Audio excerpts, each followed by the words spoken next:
friends, hello.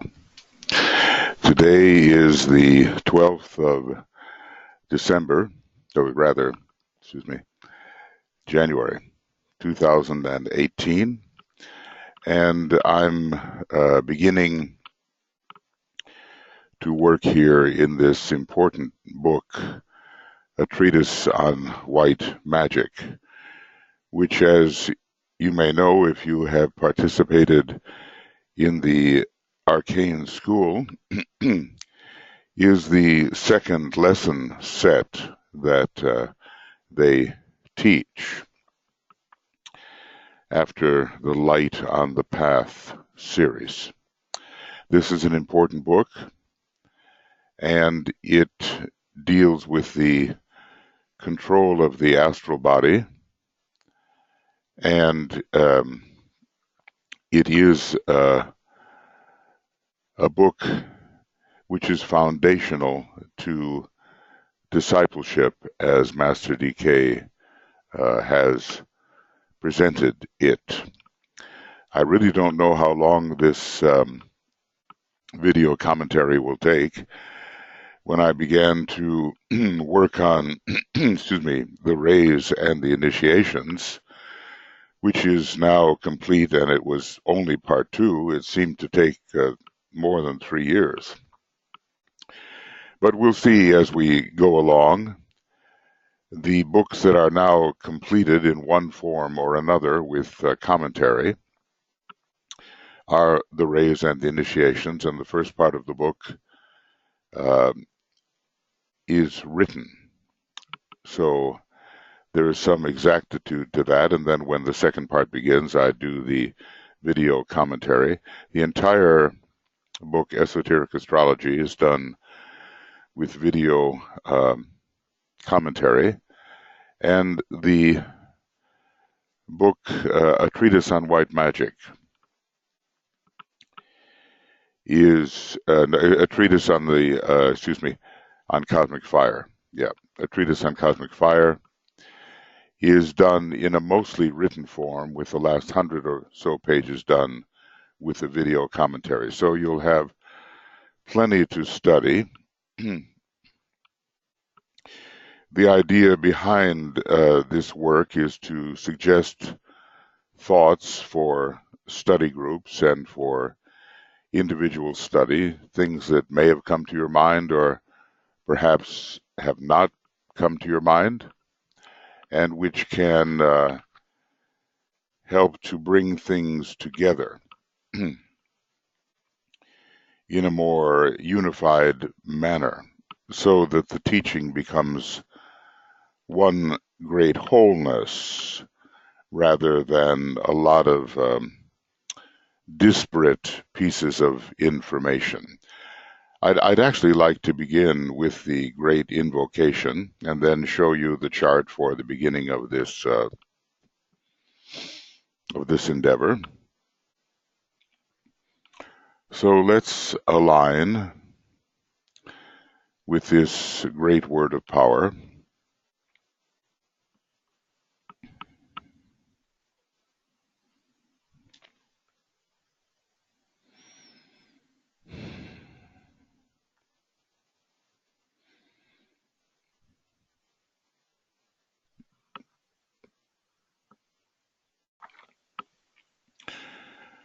We will align with the forces of light, of love, and of power, spiritual will, and with humanity as a whole.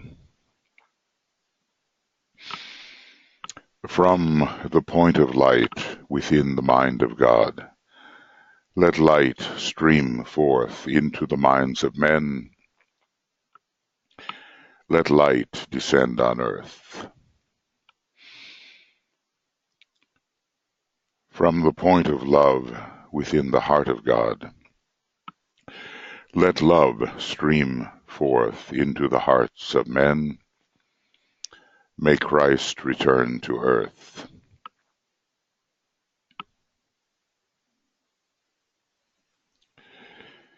From the center where the will of God is known, let purpose guide the little wills of men, the purpose which the masters know and serve.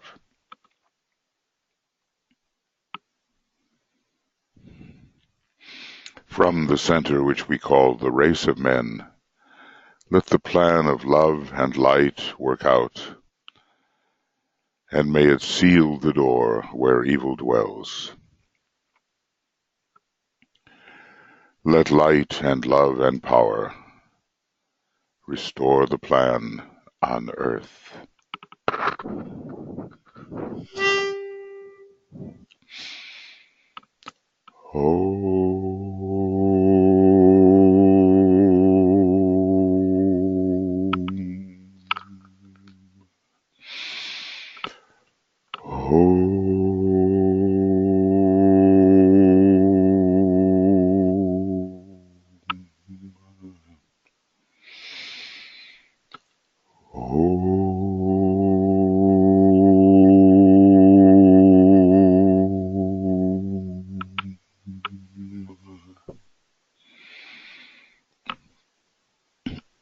That's the great invocation that we should always have in mind when we're doing this work. Excuse my voice, it's a little bit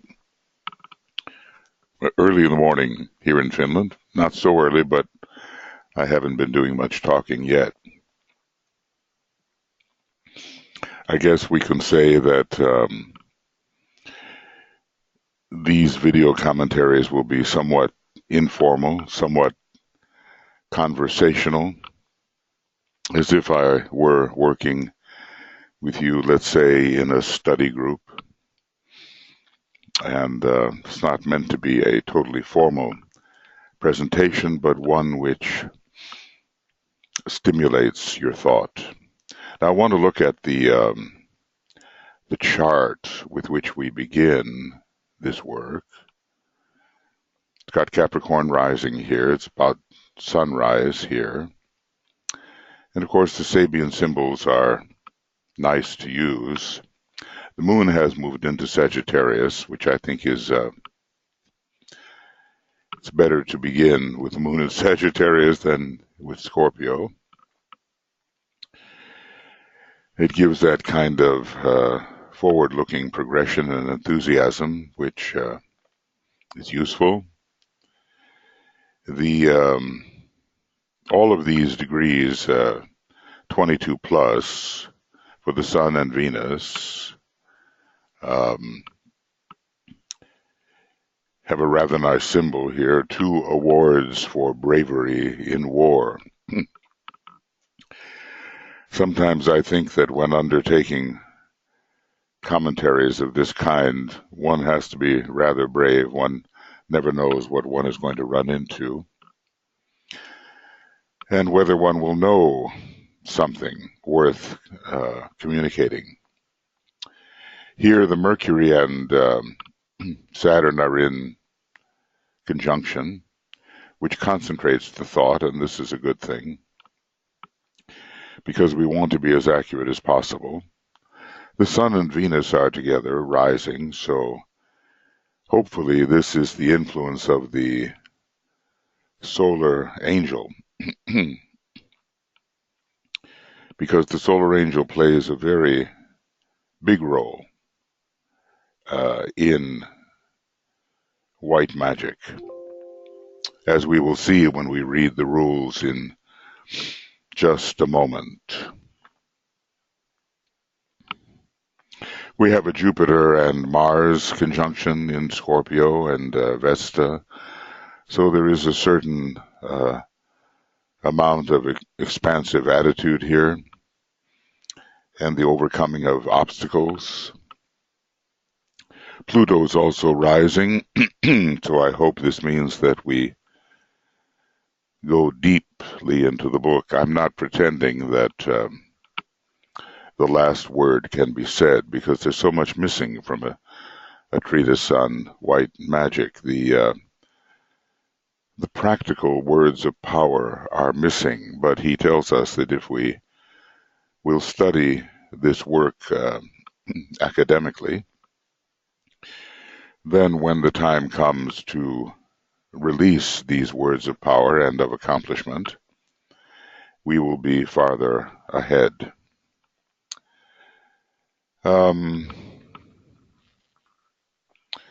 The Singleton planet, interestingly enough, is an asteroid. It's Ceres or Ceres, depends on how you want to pronounce it. It's in the same degree as the North Node. And it is the mother asteroid, and the asteroid of taking care and looking after and nurturing. And so I hope that what Leo represents here, our our soul, our identity, our higher self, can be nurtured in this process. I hope we also develop that group attitude that comes when Juno is in Aquarius, as it is. Let's see what the degree is here for this. Sunshine just after a storm. Well, I rather like that. Sunshine just after a storm. So these singleton planets are always powerful. If my picture seems perhaps a little bit fuzzy, I'm not sure exactly what is the issue with the card here in the computer, but we'll see. The moon is in the first degree of Sagittarius, a grand army of the Republic campfire. So the coming together of those who have fought in the war for the freedom of the human spirit. The GAR is, of course, related to the Civil War, when the issue of freedom was very strong. Hopefully, if we become truly white magicians eventually, we will know something about the creative process in line with the divine plan, and we will create according to that divine plan. That would be the hope, and not create those forms which obstruct the human soul and spirit, but which rather promote the development of the human soul and spirit. Well, I don't think we have to read too much into this. We have Capricorn, of course, which is a great sign of achievement and accomplishment. And it allows us to work towards that discipline of the soul over the personality, which will allow us to become white magicians. I guess every member of the spiritual hierarchy is a white magician, and we, aspirants and disciples, we are included within the circle of hierarchy. Maybe I can show that to you. Here, I'll go over here, open this, bring this down, and show you that within this blue circle, we are included here. The grades of initiates, less than master, the various grades of disciples, and the people on the probationary path, all are included within the circle of hierarchy. This is a marvelous diagram, as you probably know. It's the Tibetan's diagram, and it's filled in the significant colors by Keith Bailey for the AUM group long ago. These colors help orient us as to the qualities being demonstrated and the qualities which the masters demonstrate. So, okay. Here's our chart. And hopefully it keeps us going over the months and even over the years that it will require to complete this book, which has more than 700 pages. It is said that young people are refraining from reading so much as they want more the immediate image, that we're living in kind of a post-literate society, and that we'll get our information differently than through the spoken word. But I think that when we're dealing with the intricacies of occultism, the reading is necessary. So I encourage you all to do your best to continue to apply yourself to what some people consider to be difficult reading. Maybe it's not so difficult once you get into it. It's certainly unique, and it's certainly a unique presentation of the ageless wisdom. I look at the degree of Pluto here, and I like it. A hidden choir is singing, and hopefully the choirs of the angels and the devas are behind us, because this book is a lot about that. I should probably consult with my wife, Tuya, who knows a lot more about the Deva kingdom than I do, and will along the way. We do teach a course on these matters, on the Deva kingdom, and 3 courses on a treatise on white magic in the Moria Federation. So I don't know when you'll be listening to this, what year it will be, whether it will be soon or later, but hopefully the Moria Federation will be in existence, and you can utilize this bridging esoteric school to bridge towards the future schools of meditation, about which the Tibetan writes, and which presents, I think, so exciting a prospect for true students of the wisdom. Now let's we'll get into the rules for magic, and then into this interesting introduction. It's quite a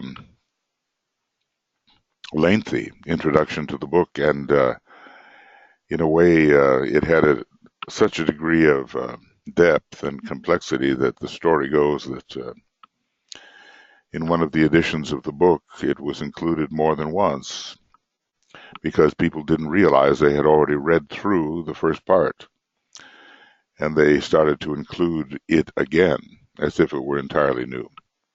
Maybe that's just a story, I don't know. But let's we'll be reviewing these rules with great care.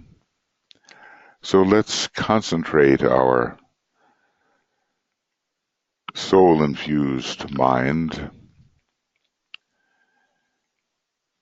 as we read these rules one after another, and this will give us a start in this deep penetration into this treatise. The Tibetan is writing a series, he says, of bridging treatises. And these treatises are coming out, or really have been coming out, in 3 installments, and the 3rd and final installment is almost upon us, beginning in or around the year 2025.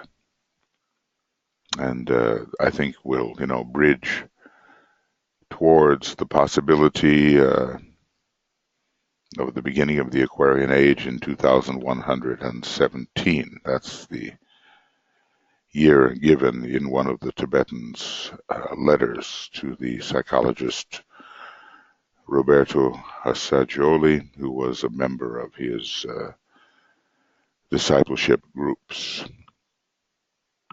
That's the year when the vernal equinox aligns with the 30th degree of Aquarius. Everything, recesses, it moves backwards. So we begin with 30 and move gradually through the lesser degrees of the sign.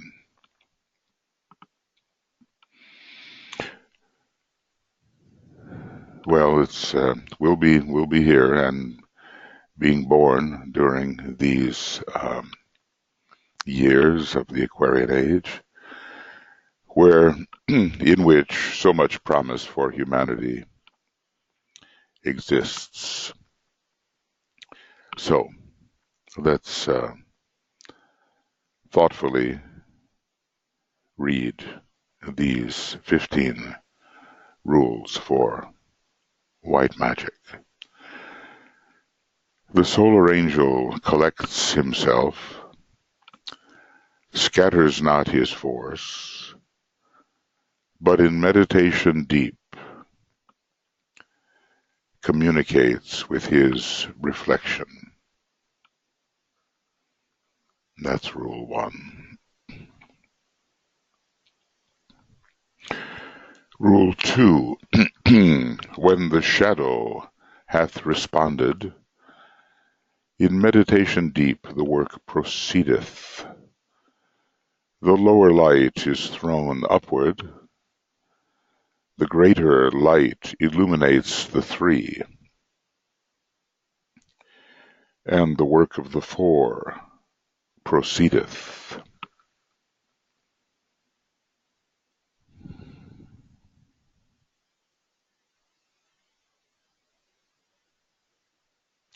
Rule 3. I hope I said rule 2 earlier. Rule 3. The energy circulates. The point of light, the product of the labors of the four, waxeth and groweth. The myriads gather round its glowing warmth until its light recedes. Its fire grows dim. Then shall the second sound go forth.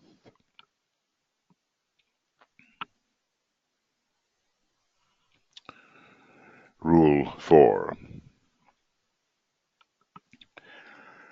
Sound, light, vibration, and the form blend and merge, and thus the work is one. It proceedeth under the law, and naught can hinder now the work from going forward. The man breathes deeply. He concentrates his forces and drives the thought form from him.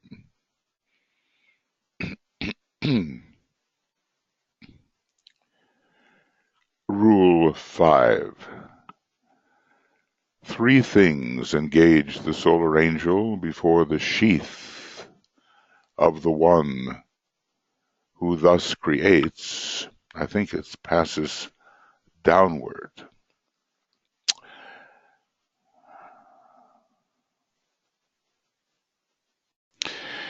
Yes, now I have the complete rule. It seems that in the transmission to the CD-ROM something happened there. But 3 things, this is rule 5, 3 things engage the solar angel before the sheath created passes downward. The condition of the waters, the safety of the one who thus creates, and steady contemplation. Thus are the heart, the throat, and the eye allied for triple service.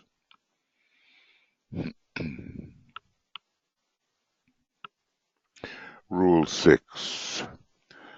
The devas of the lower 4 feel the force when the eye opens. They are driven forth and lose their master. Now, although it does not say so here, We begin, I think, 5 rules for the astral plane. The first 6 are for the mental plane. Rule 7. The dual forces of the plane whereon the vital power must be sought are seen.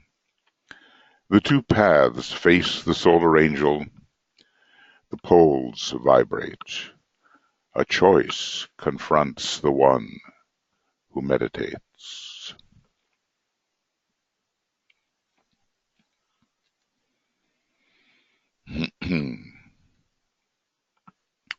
Rule 8. The Agni Suryans respond to the sound. The waters ebb and flow. Let the magician guard himself from drowning at the point where land and water meet.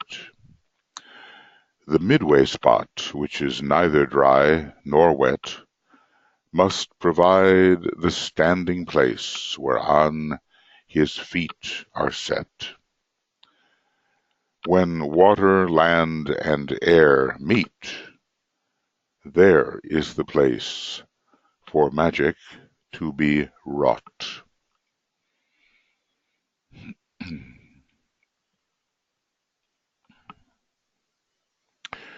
Rule 9. Condensation next ensues. The fire and waters meet. The form swells and grows. Let the magician set his form upon the proper path.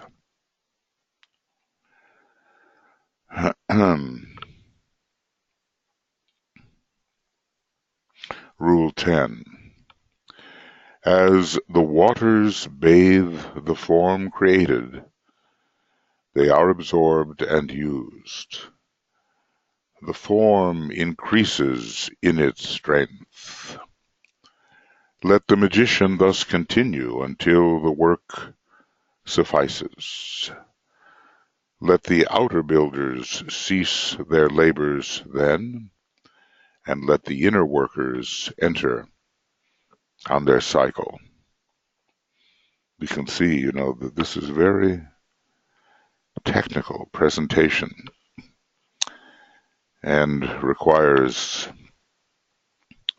a very observant following of the rules as we go along. Rule 11. 3 things the worker with the law must now accomplish. First, ascertain the formula which will confine the lives within the ensphering wall. Next, pronounce the words which will tell them what to do and where to carry that which has been made. And finally, utter forth the mystic phrase which will save him from their work. We understand that there is danger in this creative process, and as the Tibetan will tell us, many careless magicians have died along the way by not following carefully the rules. Now, these next rules, the next 4, are for the etheric plane as it affects the physical plane. Rule 12. The web pulsates, etheric web. It contracts and expands.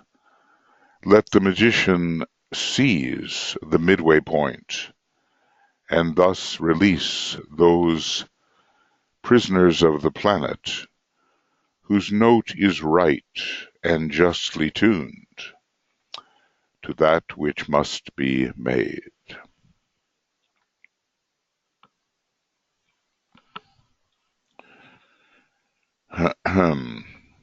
And now, Rule 13. The magician must recognize the 4. note in his work the shade of violet which they evidence, the shade of violet they evidence, and thus construct the shadow. When this is so, the shadow clothes itself, and the four become the seven.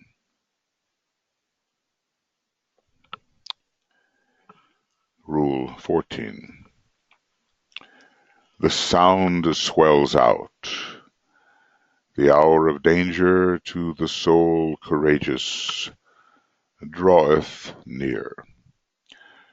The waters have not hurt the white Creator, and naught could drown nor drench him. Danger from fire and flame menaces now, and deeply yet, dimly yet, the rising smoke is seen. Let him again, after the cycle of peace, call on the solar angel.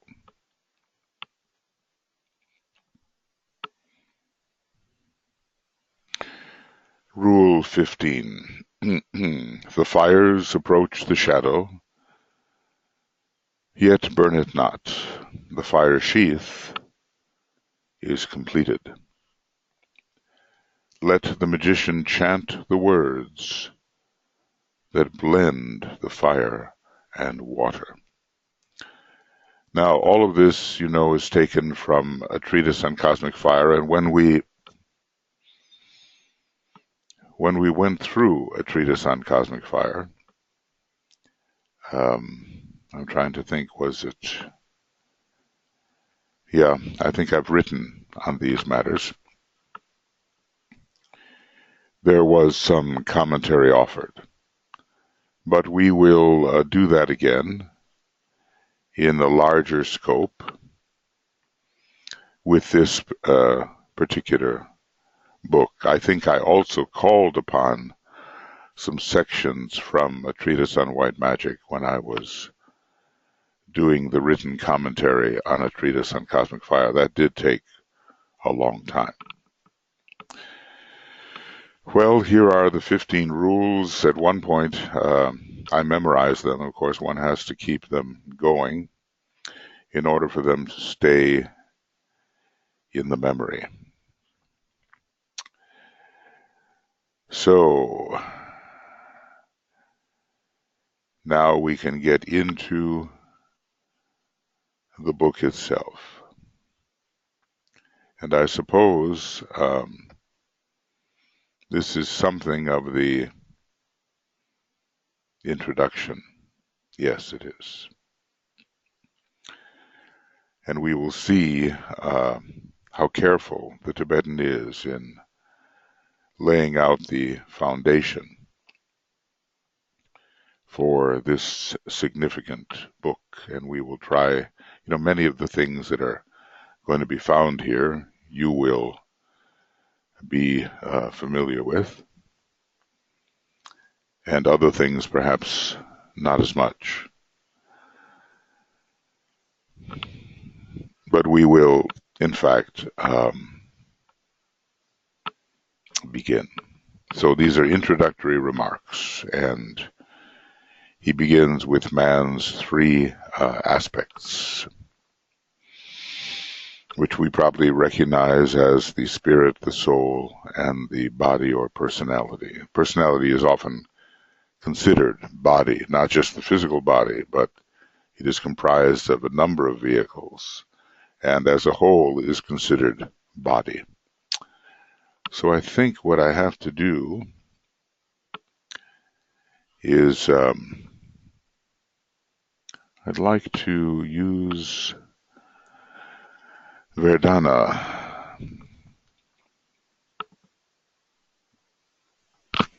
Okay, and have to make sure that this is English and Finnish, because I have a Finnish keyboard here before me. And there we have the little bracket which I use when inserting certain thoughts. So man's three aspects. In the study of the ideas outlined in this book and their careful consideration, certain basic concepts are borne in mind. We can see that the Tibetan is working with the mind of his students. He's working on the plane of mind. He's not working particularly in the astral nature. He's trying to produce the mind held steady in the light. First, that the matter of prime importance to each student is not the fact of a particular teacher's personality, his various vehicles of his appearance, but the measure of truth for which he stands, and the student's power to discriminate between truth, partial truth, and falsity. So, we are enjoined to use the discriminative mind in our efforts here, and not to, as has been done so often in the past with the more devotional type of students, emphasize the personality of the teacher to which the devotion is directed. Second, and this is an important one, that with increased esoteric teaching comes increased exoteric responsibility. We can't just be piling up knowledge and not using it, because there's a heavy karma for that. And as I've sometimes recounted the old adage that even a donkey can carry a library on his back. Let each student with clarity, therefore, take stock of himself, remembering that understanding comes through application of the measure of truth grasped to the immediate problem. So if we apply, we will understand. And if we simply hoard the knowledge, we will not. So understanding comes through application to the measure of truth grasped to the immediate problem and environment, because there will always be a problem confronting us. Our planetary development is not such that problems do not exist. Severe problems exist, actually. At this point of transition between the age of Pisces and age of Aquarius, and even a larger transition between the 25,000 year approximately age of Pisces and the approximately 25,000 year age of Aquarius, the larger Platonic age. And that the consciousness expands through use of the truth imparted. Guess we can ponder on that. It's not just the stocking of the mind, but circumstances will arise in which that which we have assimilated will be called for. And do we use it? Do we apply the measure of truth which we have grasped? So it's not the personality of the teacher, and we must apply in a responsible manner that which we assimilate. Third, that a dynamic adherence to the chosen path and a steady perseverance, whenever the word dynamic is used, the will is suggested, and a steady perseverance that overcomes and remains unmoved by aught that may eventuate in the realm of personality and environment, is a prime requisite and leads to the portal, admitting to a kingdom, a dimension, and a state of being which is inwardly or subjectively known. And I think we can call this, the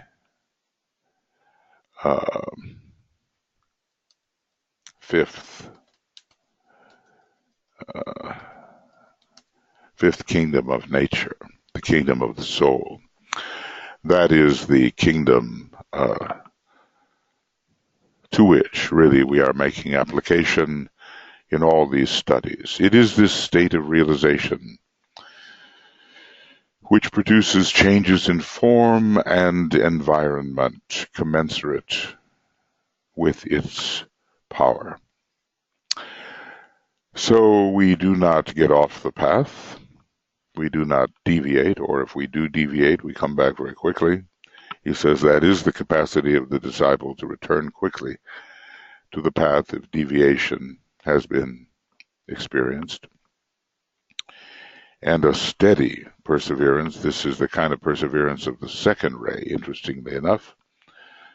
Not the crashing through of the first ray, but that steady application which allows of no let-up or leeway, as he tells us, and a steady perseverance that overcomes and remains unmoved by aught that may eventuate, and much will eventuate. People discover this, they begin with great enthusiasm, and the next thing they know, they're up against their environment, they're up against their own personality, and they have to make a decision about whether they keep going unmoved by any of that which has been evoked because of their interest in application to the teaching. It's a prime requisite and leads to the portal of initiation, really. That's what we're talking about. So the spiritual will must be applied, and all other aspects of will under the higher aspects. We must not deviate, and we must keep on keeping on, as they say somewhat humorously in the arcane school circles, probably dating back from the time of Alice Bailey. Keep on keeping on. Unmoved by aught which may shockingly eventuate. And the enthusiastic neophyte is faced with all kinds of difficulties, and this is one of the first tests. So, not the personality of the teacher, applied truth and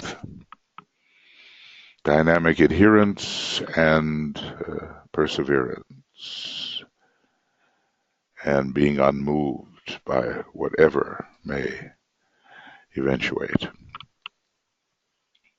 I think he was writing this book in the late 20s, maybe early 30s. It takes a while to write these books. They came out in lesson sets for the use of the arcane school students at that time, and then later were gathered into a book. It wasn't until after Alice Bailey died, she died in December of 1949, that this book was first published in 1951. So the gathering together of the various sections of the book made the possibility of publication. And we are in a position right now where we can look at the whole presentation and all that has been published from the Tibetans' work in the second installment. Now the third is coming, and we don't know the method by which it will be presented or who may be the amanuensis here, and how easy or how difficult it will be to recognize the Tibetan's note, because I suppose with each amanuensis the note of the teacher undergoes a kind of modification. I mean, DK considered HPB his first amanuensis, Helena Petrovna Blavatsky. But, it's a very different note which comes out of those works. And then, indeed, it wasn't a word-for-word transmission with Blavatsky as much as it was with Alice Bailey. But let's just see, the promise is the third installment is coming. And it will be of real significance in preparation for the externalization of the hierarchy and the eventual reappearance of the Christ when certain of the masters and their initiates and disciples have done what is required. And it's pretty significant and demanding what is required. Okay, so we have 3 suggestions here. These 3 suggestions will merit a close consideration by all. It's the truth that comes through that counts, and not the personality of the teacher. It's doing something with the teaching. It's sticking to it. These are requirements, and we have to review our relationship to them within our meditative consciousness. So they will merit close consideration by all, and their significance must be somewhat grasped before further real progress is possible.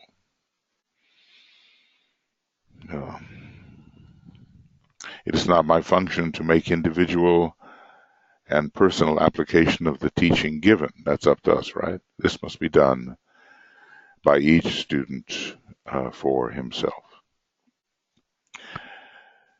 Well, some of us by now are fairly experienced students of this teaching.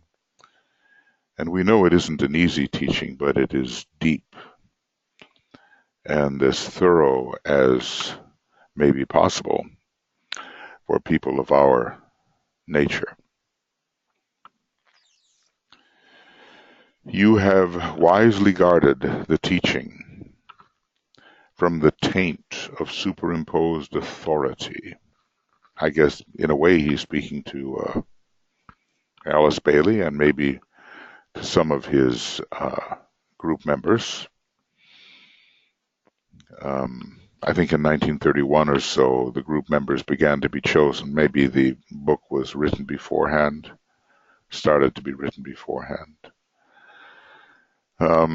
You have wisely guarded the teaching from the taint of superimposed authority. And there lies back of your books, AAB, right? No esoteric principle of hierarchical authority or support, such as has produced the narrow limits of certain ecclesiastical bodies and groups, differing as widely as the Catholic Church, Christian Science, with Mary Baker Eddy, right? Those who believe in the verbal inspiration of the scriptures, and DK is looking like he is not one who does, because he often tells us that the scriptures are incomplete or misrepresent what actually happened. And numerous so-called esoteric organizations. The idea here is that because the teacher said it, it must be true, and we, the students, must acquiesce to the authority behind the teaching. Sorry.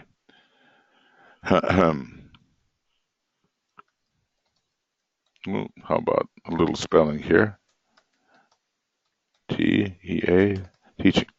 The curse of many groups has been the whispered words that, and I've heard this too, right?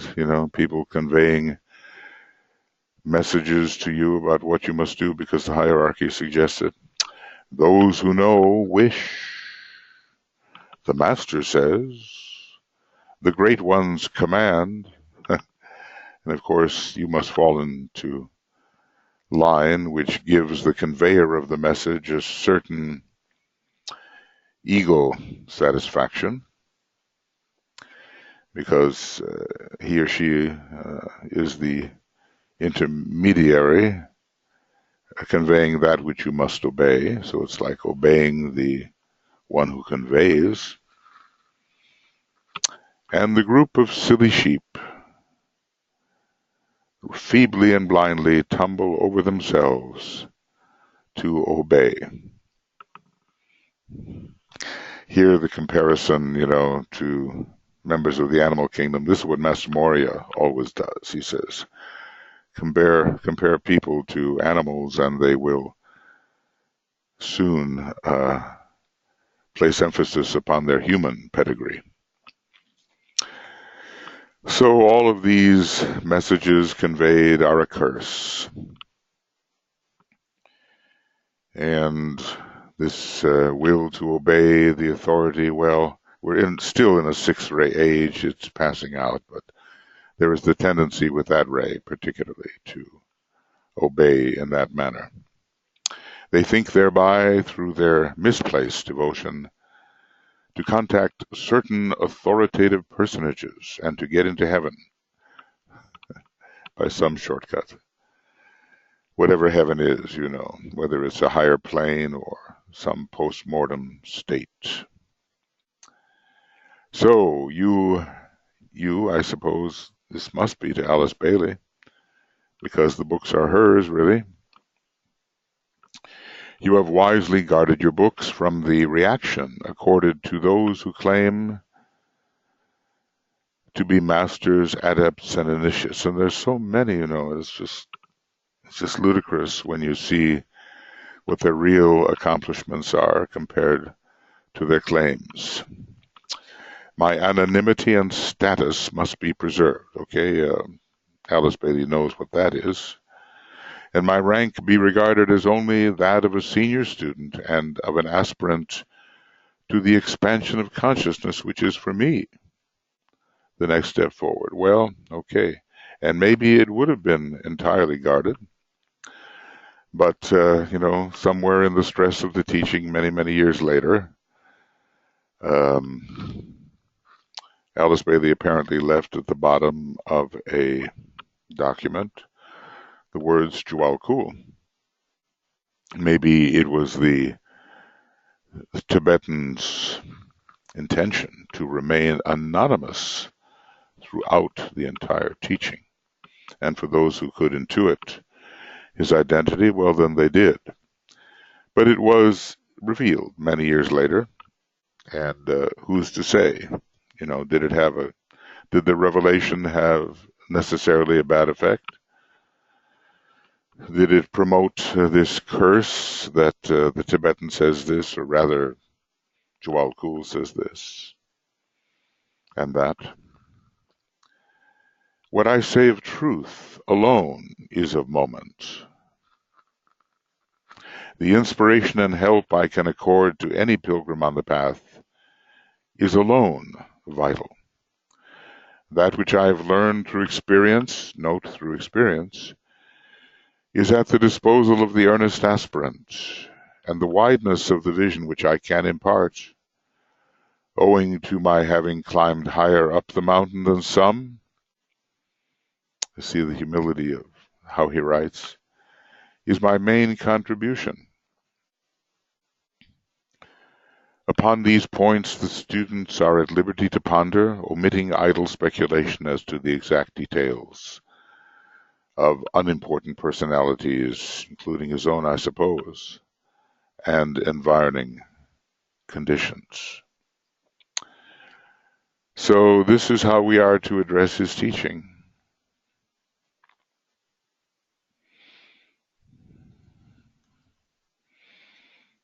What he says of truth, if it is true, and the inspiration he can give, and what he's learned through experience can be perhaps conveyed and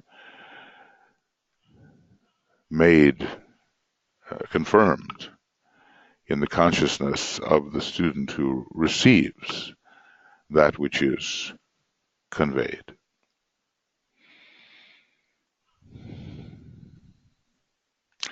Our theme is to be that of the magic of the soul, and the key thought underlying all that may appear in this book is to be found in the words of the Bhagavad Gita, which runs as follows. Though I am unborn, the soul that passes not away, though I am the Lord of beings, yet as Lord over my nature, I become manifest through the magical power of the soul. We're dealing with the being who is and the consciousness of that being as it may be manifested through the forms of various emanated beings. And I'm so glad in a way to be reading this. I began it long ago, the way some of you have. And hope that the knowledge and the understanding of what's in this book has deepened over the years. Though I am unborn, pure being is unborn. The soul that passes not away, being and consciousness. Though I am the Lord of beings, of the various emanations that come forth, the self-reflections, yet as Lord over my nature, I become manifest. Being and consciousness of the higher worlds becomes manifest through the magical power of the soul, through the ability of the soul to make its presence felt, a radiatory presence, through the lower forms, which, of course, are become by it itself, or, created. I actually prefer the word become to created, because all that we see here is not so much a creation as a becoming of the greater being into forms of lesser beings. So the many, many beings that we see and the many, many objects and movements and integrated energy patterns, they are all the results of the becomingness of this greater being. The statistical and academic is a necessary basis and a preliminary step for most scientific study, but in this book we will center our attention on the life aspect and the practical application of truth to the daily life of the aspirant. We're not yet in the position of being able to prove what the Tibetan can prove scientifically. Let us study how we can become practical magicians and in what way we can best live the life of the spiritual man and of the aspirant to accepted discipleship in our own peculiar times, somewhere between the first and second initiation, and probably under the influence of Mercury and Saturn, the possibility of accepted discipleship emerges, and then one is directly linked to the master. Best live the life of a spiritual man and of an aspirant to accepted discipleship in our own peculiar times, as the standards for accepted discipleship may change as we go along, in our own peculiar time, state, and environment. To do this, we will take the 15 rules for magic to be found in my earlier book entitled A Treatise on Cosmic Fire. He laid out so many seeds in that great book. For this book on magic, for the esoteric psychology book, for the astrology book, he laid it all out. And for much on initiation.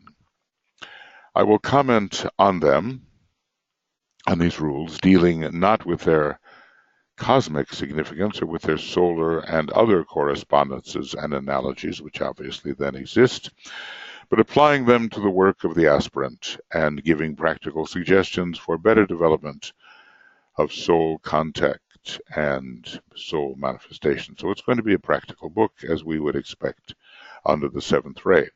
I shall take for granted certain knowledges and assume the students can follow and comprehend certain technical terms which I may be led to use. I am not dealing with babes, but with matured men and women who have chosen a certain way and who are pledged disciples.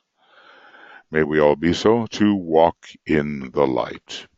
So what I'll do now, friends, is I'll call this the end of a treatise on white magic video commentary, number 1. And the day is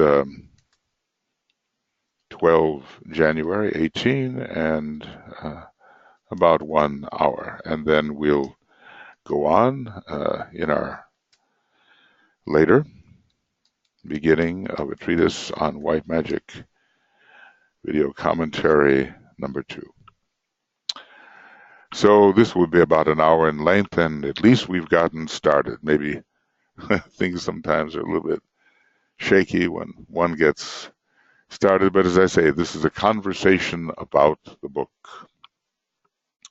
and about its place in the Tibetans' imparted knowledge and wisdom.